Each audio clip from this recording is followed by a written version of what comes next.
Hello, my name is Chris number 2. My name is Justin Sane. We are Anti-Flag, and you are watching Blast. You know, recently actually we played the Love Music Hate Racism Festival, and that was great. I mean, those kind of shows are the thing that make doing all of the work that we do worthwhile. We're 4 individuals, and we all sort of feel differently about how a show goes, and there are so many times whenever he'll leave and say that was the greatest thing ever, and I'll leave and say it was a bunch of shit. It's a community and a place where people can go and be themselves. As people, we are not religions, we are not a color of skin, we are not in nationality or flag, we're human beings. And we need to see each other and respect each other as human beings. A lot of people don't have a place where they feel comfortable with themselves, and sometimes there are obsessive fans. You know, for the most part, you realize that those people are just looking for a place to belong. They're not out to do you harm.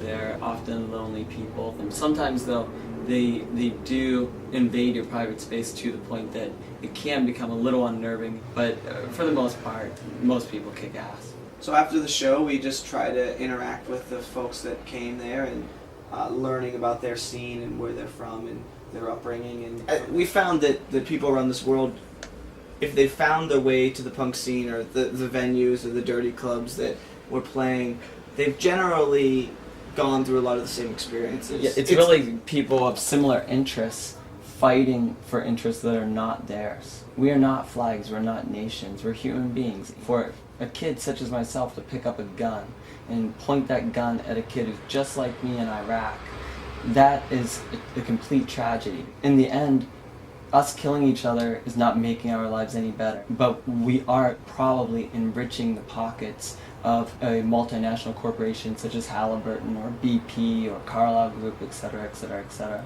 Because I also grew up in an activist family, a family that was involved with the civil rights movement and feminist movement and the anti-nuclear movement, I gravitated towards music with a social message and political message. So it seemed like punk rock had those qualities about it, and there were punk rock bands that were singing about those issues, so it just made sense to gravitate towards punk rock. It's just because we're fuck-ups and we like to mess around.